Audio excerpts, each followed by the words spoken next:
네, 안녕하십니까. 네, 삭발을 결심하시게 된 계기는요? 조국 씨는 한마디로 위선과 불법 비리의 종합 세트입니다. 잘 아시다시피 크게 세 종류지 않습니까? 첫째가 딸의 입시 부정, 그다음 두 번째가 사학을 이용한 재산 빼돌리기, 그 세 번째가 사모펀드를 위한 뭉칫돈 속여먹기 이런 건데, 바로 이 실제 법무부는 영어로 Department of Justice, 정의를 다루는 곳이지 않습니까? 예, 예. 법치와 정의를 다루는 곳인데, 그 당사자 책임 장관 자체가 불법을 저지르고 있으면서 어떻게 국민들한테 준법을 요구를 하겠습니까? 네. 자기 손에 오물이 가득한데 어떻게 남한테 깨끗해라 이렇게 얘기를 하면서, 그리고 또 남이 깨끗한지 여부를 판단하겠다, 이런 것은 말이 되지 않습니다. 그래서 이런 국민들의 분노를 예. 담아서 삭발을 하게 된 겁니다. 이게 그 반대하고 사퇴를 촉구하고 하는 여러 방법들도 있을 텐데 삭발이라는 형식을 선택하시게 된 계기는요? 그렇습니다. 어지간하면은 그렇게까지 이런 강도 높은 방법은 선택하지 않는데, 네. 도통 말이 통하지 않습니다. 현재 아. 지금 이 정부 문재인 집권 세력들이. 그래서 왜 이렇게 국민 뜻이 무시되는지, 그동안에 숱하게 청문회랄지 언론 보도랄지 그다음에 보도자료랄지 이런 것들 많이 나갔음에도 불구하고 전혀 예. 반영이 되지 않기 때문에, 좋다, 당신들이 그렇게 반영을 하지 않으면 우리는 국민의 분노와 함께 좀 더 강한 방법을 선택할 수밖에 없다. 그래서 당대표도 삭발을 하고 그다음에 전현직 국회 부의장들이 한꺼번에 또 삭발을 하게 된 겁니다. 네. 혹시 뭐 앞으로 계속 이 삭발이 이어질까요? 아마 이어질 거라고 보고 있습니다. 혹시 이런 걸 뭐 당내에서 논의를 하십니까? 뭐 순서를 논의하지는 않습니다. 그런 건 아니고요. 네. 그냥 왜냐하면 이게 예. 지금 각각 개인의 결단에 따른 행동이기 때문에, 네, 야, 네. 우리 합시다라고 어떻게 분위기를 만들어 갈 수도 없는 것입니다.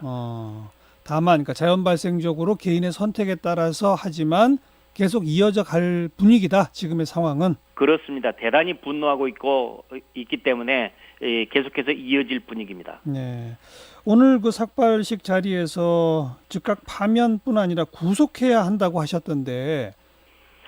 지금 조국 씨 일가의 범죄 혐의는 뭐 당연히 구속해야 되는 그런 중대 사안입니다. 지금 검찰 조사 결과에 지금 하나 둘씩 전부 지금 드러나고 있지 않습니까?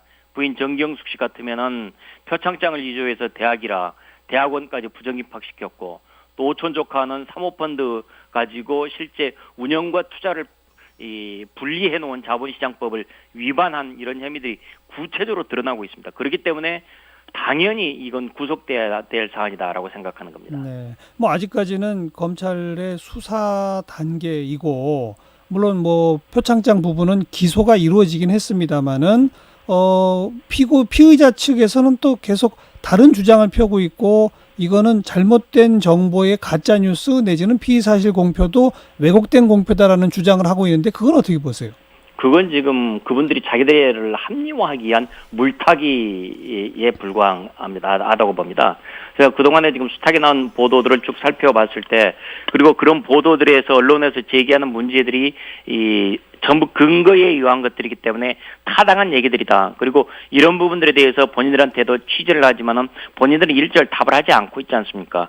그리고 이전에 자기들이 했던 말과는 달리 전혀 정반대의 행동을 하고, 그리고 몰래 뭐 PC를 빼간달지, 그리고 예전에 자기가 했던 얘기를 180도 뒤집어서 다시 또 지금 또 얘기한달지, 이런 부분들이 있기 때문에 조국 씨 일가 당사자들이 하는 얘기는 이건 진실성이 없다라고 국민들이 의심하는 것입니다. 뭐 그 일가와 당사자뿐 아니라 여당 더불어민주당 차원에서도 뭐 일일이 근거 없는 것, 팩트 체크 차원에서 가짜 뉴스 이런 대응을 하고 있지 않습니까? 그건 어떻게 보세요? 그 팩트 체크에서도 지금 대단히 문제가 많다고 저는 보고 있습니다. 자기들이 유리한 부분들만 일정 부분하게 지금 전체 그림을 보지 않고 아주 미세한 그림만 똑 잘라가지고 이러니까 한다. 그러나 전체 그림을 보면은 전체 그림 속에서 그것이 잘못된 작동을 하고 있기 때문에 저희들은 그것들을 가짜 뉴스라고 보지 않는 것이죠. 예. 이렇게 뭐 추석 지나고서도 여론조사를 해보면 임명이 잘못됐다는 여론이 좀 높고, 현재 검찰 수사는 계속 진행 중이고, 이런 상황을 여권과 청와대 문재인 대통령도 모르지 않을 텐데 임명을 강행하고 계속 버티기로 일관하는 정치적 의도는 뭐라고 생각하십니까? 글쎄요. 그게 지금 조국 씨가 아니면은 이 마음대로 법 집행을 해나갈 그럴 사람이 없다라고 하면 그런 생각이 아닌가 싶습니다. 결국은 이분들에게는 내년 총선을 어떻게 하면 이길 것이냐, 그래서 정권을 계속 연장할 것이냐라는 것이 가장 중요한 목표일 거라고 생각을 하고 있고, 예. 그리고 그러기 위해서는 법을 집행하는 가장 힘을 가지고 있는 법무부를 가장 말 잘 듣는 사람과 함께 운영을 해 나가야만이 예. 현재 이 문제를 풀어갈 수가 있다라고 생각하기 때문에 현재 지금 이 법무부 장관의 이 온갖 문제가 드러난 이 조국 씨를 임명하고, 예. 그러나 국민들이 그렇게 반대함에도 불구하고 계속 밀어붙이는 이유는 바로 내년 총선 때문에 있다. 그리고 그 총선을 위한 분위기 이 정비, 예. 그리고 법적인 대응, 이런 부분 때문에 지금 가장 무서운 기관 중에 하나인 법무부를 가지고 이렇게 지금 작업을 하고 있다고 보고 있습니다. 말씀대로 총선 대비로 그 법무부가 무서운 기관, 뭐 이것도 일리가 있긴 합니다만, 실제로는 검찰과 경찰이 어떻게 움직이느냐가 법 집행에 있어서 진짜 힘을 발휘하는 것이고 무서운 거 아니겠습니까? 근데 물론입니다. 정작 지금 검찰은 조국 일가를 겨냥한 광범위한 수사를 하고 있지 않나요? 지금 조국 씨는 그래서 지금 검찰을 지금 장악하기 위해서 공보준칙을 새롭게 만들고 하는 등, 또는 인사 조치를 맨 처음에 그랬지 않습니까? 조국 씨를 뺀 별도의 수사팀을 만들어 가지고 해야 되겠다라는, 윤석열 총장을 뺀. 그렇죠. 네, 예. 예. 그런 시도를 한달지, 예. 그다음에 공보준칙을 해서 자신들한테 불리한 것들은 앞으로 피의 사실이 공표돼서는 안 된다라고 예. 이런 방어막을 치는다랄지, 예. 이런 부분들에서 그 진정성을 당연히 의심할 수밖에 없게 됩니다. 그 말씀은 그러니까 이런 과정을 통해 법무부 장관이 검찰을 장악하고, 그죠? 그리고 그걸 이용해서 총선을 이끌려고 하는 거다, 이렇게 보신다? 그렇습니다. 검찰이 근데 지금 장악되나요?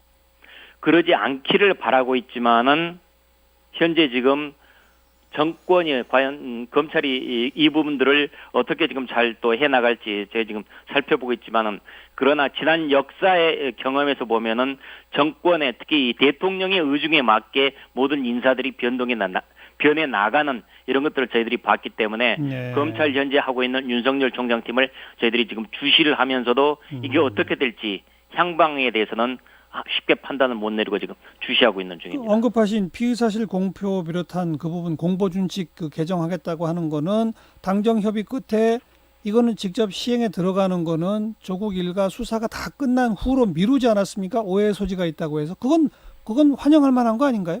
물론이죠. 처음부터 그렇다면은 조국 빼고 그 다음부터 이러부터 하겠다. 그리고 이런 과정에서 지금까지 이러저러한 문제들이 있었다라는 것들을 얘기를 하면 좋을 텐데, 전혀 그런 것 없이 조국도 포함된다라는 것을 전제하면서 얘기를 했다가 국민들이 분노하니까 한 발 물러선 형국으로 됐는데, 예. 그래서 애초부터 진실성을 의심받았던 거죠. 예. 조국 씨는 옛날에 자신이 SNS 통해서 이렇게 얘기를 했죠.